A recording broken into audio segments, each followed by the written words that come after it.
welcome to this week's episode of Dermatologist Talk Science of Beauty. I'm Dr. Teo-Wan Lin, and today we're going to be talking about microdermabrasion. This is a topic I've always wanted to find out more about. From my knowledge, microdermabrasion is usually performed in a dermatologist's practice. It's been touted to leave you with visibly smoother skin and is an effective method to reduce fine lines and wrinkles. Well, while booking a microdermabrasion appointment may not have been an option right now during the pandemic, or just not as practical for busy individuals, investing in an at-home microdermabrasion device might be the best option. Well, I do know that your brand, Dr. TWL Dermaceuticals, does have a microdermabrasion device, the Silk Peel Home Metafacial Kit. But before we go into that though, can you tell us more about the practice of microdermabrasion, what exactly it is, and maybe a little bit of the history on how it all started? Microdermabrasion is a type of skin resurfacing procedure that is performed by various practitioners in a outpatient healthcare setting, usually in a dermatology practice. It's essentially used to treat certain signs of photoaging, such as uneven, dull skin tone, acne scars, as well as superficial wrinkles. It's one of the most common cosmetic procedures that's performed worldwide. And just a little bit of background to it, it was first introduced actually way back in 1985 by two dermatologists as a less aggressive form of skin resurfacing compared to chemical peels and dermabrasion itself. So it's come to be quite a popular cosmetic treatment, mainly because of its ease of use, minimal downtime, and good results. So what actually happens during microdermabrasion is the release of crystals through a handpiece, and this is combined with a vacuum-assisted process that applies gentle suction to remove the topmost layer of your skin, known as the stratum corneum. That's so interesting to hear about how it all started. Well, what can microdermabrasion do for our skin? What kind of results can we expect? So the common reasons we recommend microdermabrasion is for the improvement of certain skin signs of aging. So photoaging, is the term we use for sun-induced aging, biological, related skin aging due to chronological age itself, can also result in uneven skin tone, texture, pigmentation, spots, and, wrinkles, essentially because of the loss of ability of the skin to, combat oxidative stress. For individuals who suffer from acne scars and those who have, slightly deeper skin wrinkles, they also will respond quite well to the resurfacing process as those with more superficial type of acne scarring, PIH, post-inflammation, hyperpigmentation, as well as those with superficial wrinkles. Compared to traditional forms of skin resurfacing, for example, we talk about fractional CO2 lasers in this instance, which is a lot deeper and is traditionally indicated for individuals who have moderate to severe photoaging, as well as the kind of deeper dermal sort of acne scars, which we mentioned in the first part. But microdermabrasion on its own is something that has value because it has minimal downtime. It can be performed by say the nurse or even an esthetician. And it's also, a tool that can augment the results of a fractional CO2 laser procedure. So in a sense, it has been thought of as an equivalent to a chemical peel. When the topmost layer of the skin, the stratum corneum, is removed through this process, what happens is that it stimulates the wound healing process. It kickstarts the wound healing process in your skin. And, that's actually a key part of the treatment outcome as well. So, we're not just talking about, exfoliating, removing the topmost layer. And this is the precise reason why we do not recommend exfoliating with, say, harsh beads or even any sort of rough abrasive substance, because that just causes skin damage without actually stimulating collagen production. But in specific treatments, used in our practice, microdermabrasion being one of them, chemical peels, fractional resurfacing, all these are evidence-based methods to actually stimulate new collagen formation. Now, ideally, after the microdermabrasion process, you find that skin that grows back is healthier looking overall. There's less appearance of the dullness, is increased radiance, reduced fine lines, wrinkles, and a more even sort of pigmentation. Well, I've actually watched a video on the microdermabrasion process. It looks like the skin is first prepped with a toner to clean off the residual skincare products used before. Then, a diamond-tipped wand is then run across the skin. After that, the skin is cleansed. Is this what usually happens for a microdermabrasion procedure? Now, the entire area of the skin that's to be treated with microdermabrasion, whether you're performing it at home with a home device or in the clinic setting, the entire area of skin should be cleansed with a gentle cleanser. Moist gauze, usually is then placed over the eyes to prevent any accidental contact. This is for the abrasive diamond tips that are used in the dermatology practices. Then with negative pressure emitted from the head of the device, it would then pull the skin into the handpiece. And that's when the abrasive crystals are released at a controlled rate. Something to note here is we, do not expect a lot of skin irritation with this process. However, individuals with pre-existing eczema, facial eczema, or a tendency to develop eczema, or let's say active acne, those with severe forms of cystic acne should not use this procedure on their skin. So, for the implementation of microdermabrasion in the outpatient setting, it's very straightforward. There's no need for any numbing cream because it's not particularly uncomfortable. The abrasive crystals are basically pushed against the skin with this handheld vacuum system. And overall, what happens is that, with very, very gentle mechanical abrasion, the surface of the skin, sheds the topmost layer, the stratum corneum. So it shouldn't be an overly uncomfortable or painful process. Well, I can definitely see a lot of benefits of either at-home or in-clinic microdermabrasion for the skin, especially in the sense of improving skin texture and smoothness. Well, apart from that, does this help with our skin issues like acne or maybe even anti-aging? We know that a lot of your skin's inherent radiance, elasticity, the appearance of youthful-looking skin is lost with age. And part of it is because of the skin cells being retained.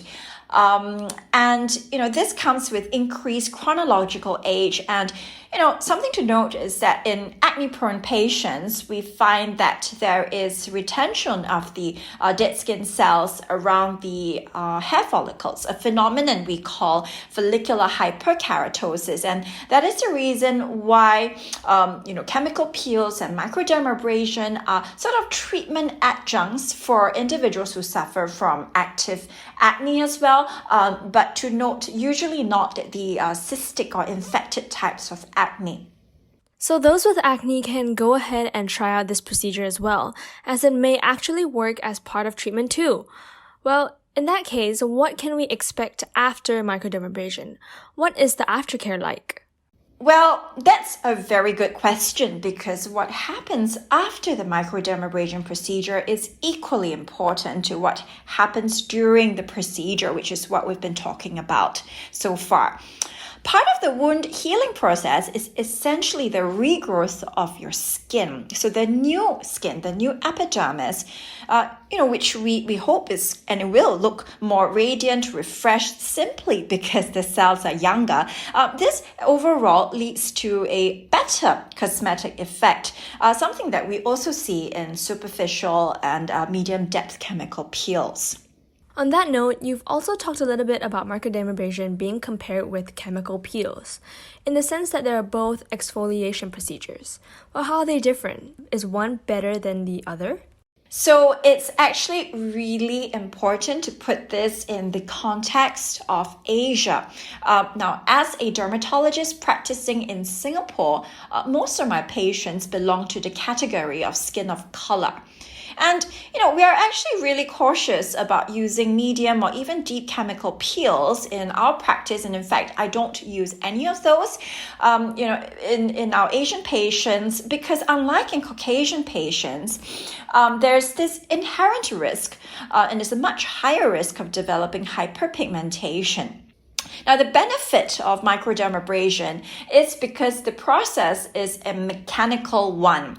So in a sense, we can perfectly control the depth of penetration, unlike in, using a chemical peel where if you leave it on for a little bit longer, you actually may develop irritant contact dermatitis, for example, and, sometimes with inexperienced users or assessment of the skin type is not there, then you can have adverse events arising from chemical peels.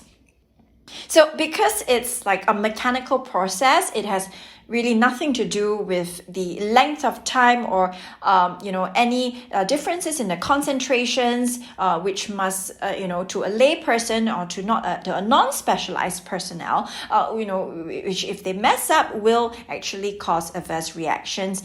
So it's generally considered safe for all Fitzpatrick skin types, including skin of color. Well, I actually did a little bit of homework before coming here, and I did read a paper by Joe and his colleagues published in the Journal of Cosmetic Dermatology on the enhanced delivery of cosmeceuticals by microdermabrasion. And as I understand, that is the increased absorption of skincare and cosmeceutical skincare through this microdermabrasion process. Well, can you tell us a little bit more about that?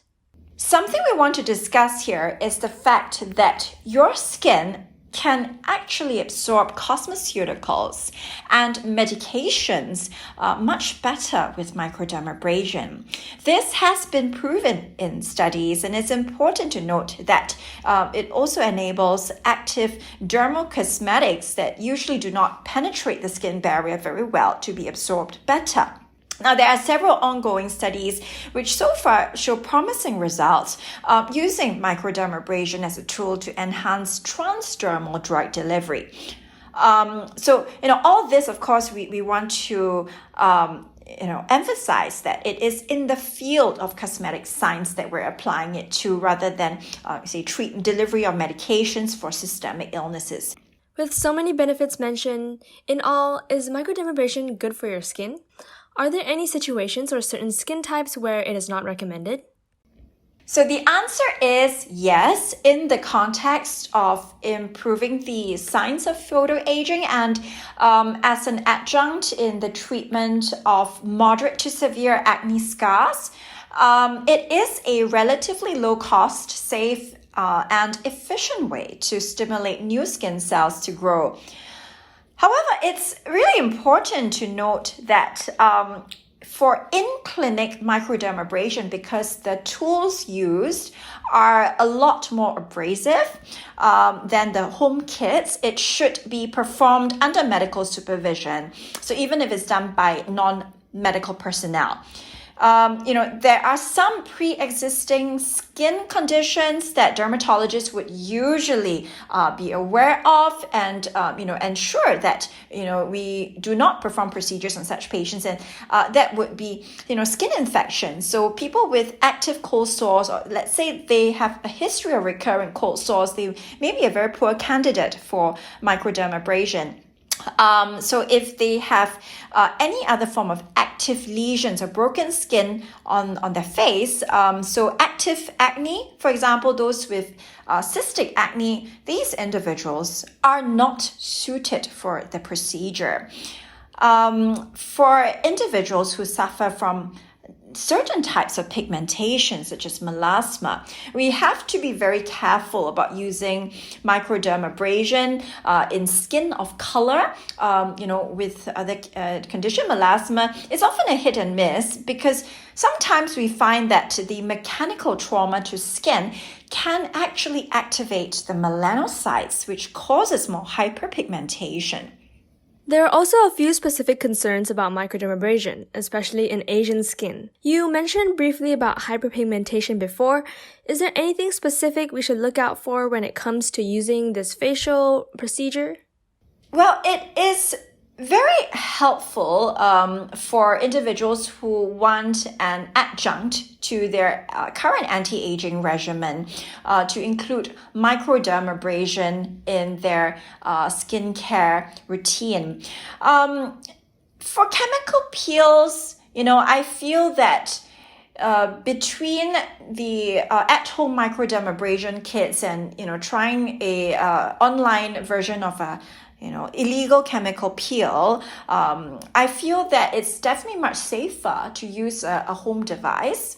So skin of color, basically, we're worried about hyperpigmentation, and I've actually seen quite a number of patients who actually bought chemical peels online, and as we know, it's not legal for even non-medical personnel to own chemical peels of a certain concentration, in Singapore at least.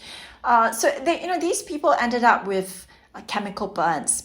So hyperpigmentation, it arises from chemical burns via the process of post-inflammation hyperpigmentation. For microdermabrasion, theoretically, if the depth of abrasion is not suitable. So for example, if it's a very, very abrasive tool that's used on sensitive skin, then you're also at risk of developing post-inflammatory hyperpigmentation, which is heightened in Asian skin and skin of color. So, I think it's important for a home device, for example, to be well designed and catered for, individuals with a little bit more sensitivity. So if you are, belonging to skin of color, then, for example, the silk peel, which we designed, actually has 3 different modes of the microdermabrasion, which you can self-adjust and is tested to be super, super gentle. Well, living in Singapore, I just want to highlight that there is, of course, a specific sort of climate right at the equator that we're exposed to, and we're talking about near 100% of UV ray exposure. And whether you're undergoing a chemical peel or a microdermabrasion procedure, it's going to make you photosensitive. So using sunscreen and also aftercare is extremely important, and also I feel something that we need to emphasize as part of a longer term maintenance regimen rather than just like a touch and go sort of cosmetic procedure. Well, yeah, that's really important to keep in mind. Well, apart from the photosensitivity that we should be careful of, is there any chance of skin allergies with microdermabrasion? Allergies with microdermabrasion are actually quite rare. So there are individuals who have contact allergy to the crystal itself. So the commonest crystal that's used is aluminum oxide, and that actually would mean that when you use that tool on the individual's face, there would be allergic sensitive reaction. So an alternative metal oxide should be used. Now, in the case of our silk peel, we developed it with copper oxide. The reason is because of the structure of the compound. It's overall less abrasive, and also we know that the release of copper ions actually stimulates collagen production itself. So yeah, in a sense, it's killing two birds with one stone. And as a home microdermabrasion tool, it's important, first of all, that it is easy to use, it's gentle, it's fail-proof, it's foolproof. So there can be no accidents. Well, as we talked about before, the silk peel is unique in that it utilizes a proprietary copper-infused microcrystalline tip that delivers skin-healing cosmeceutical benefits. It also has collagen-stimulating functions and is ultra-gentle on the skin. Well, what is the difference between a home microdermabrasion device and an in-clinic microdermabrasion facial treatment? Can a home device really replace the need of in-office treatments?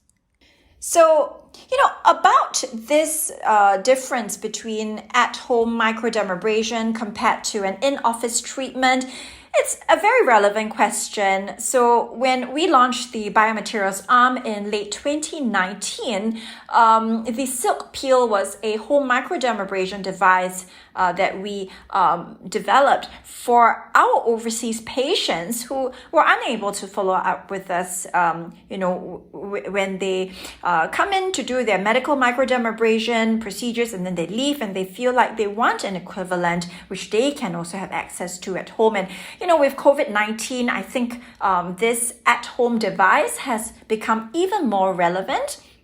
So, I just want to share a little bit about what, is the key concept that differentiates home kits versus, in-office microdermabrasion tools. So, it should be less abrasive. Okay, so, in the clinic, it's used often as a diamond tip, and that's also horribly expensive. So you can't incorporate that into a home device that you want to sell for a reasonable price that, the general public can afford.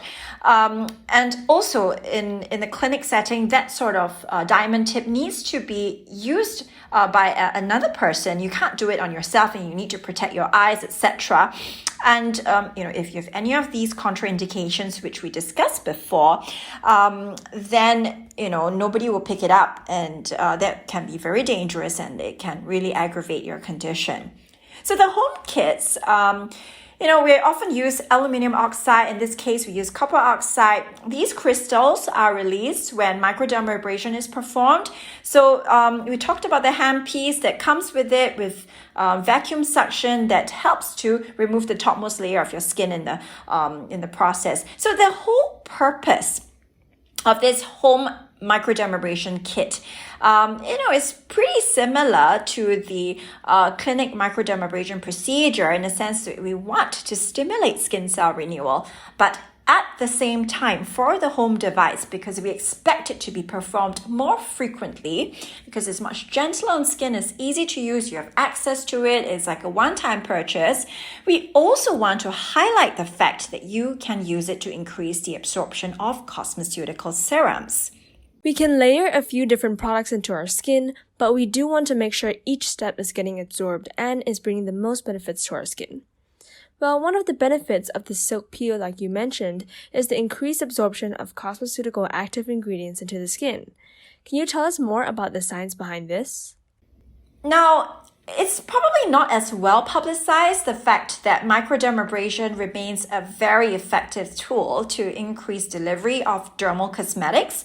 And, cosmeceuticals, they are essentially in my realm of research. We are constantly looking for ways that would help active ingredients penetrate the skin barrier more effectively.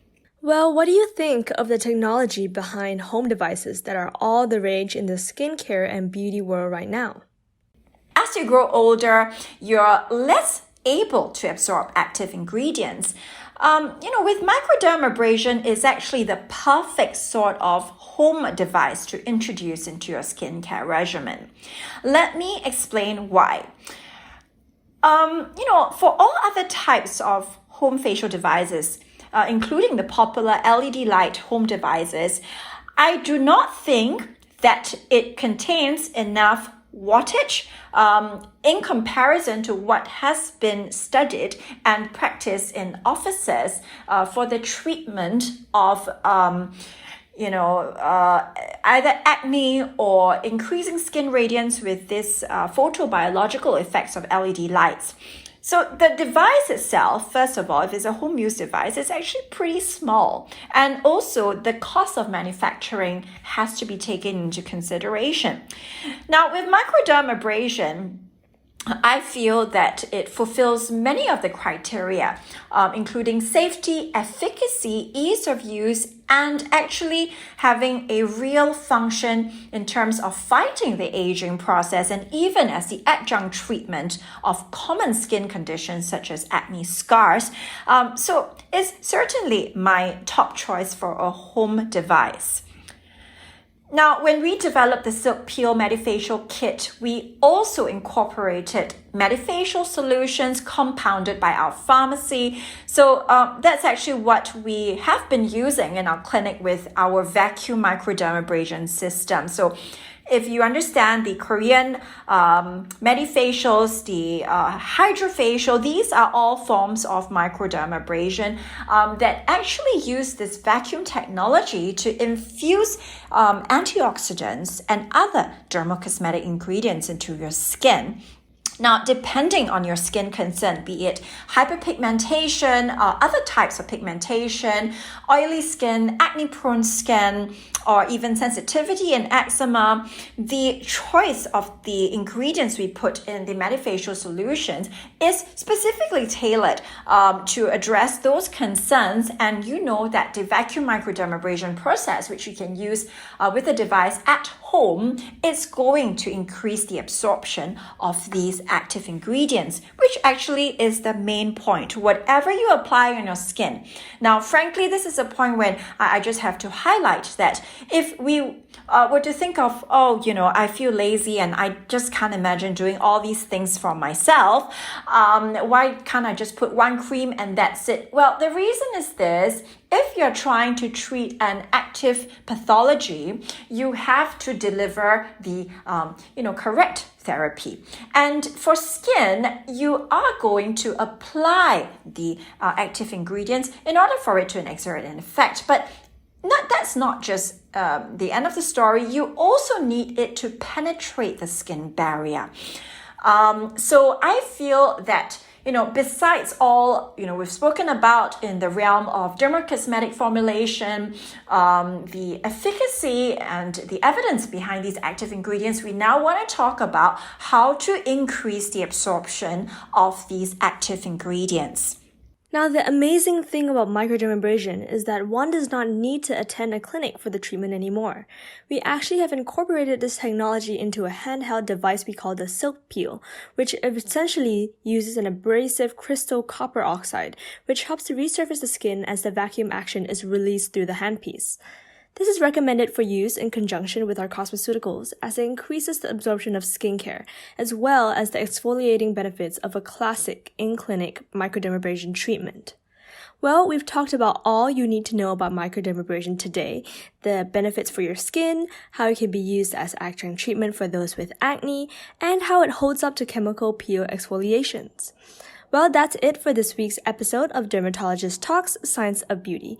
You can follow Dr. Teo on her Instagram at drteo1lin and also for the full podcast transcript at www.scienceofbeauty.net.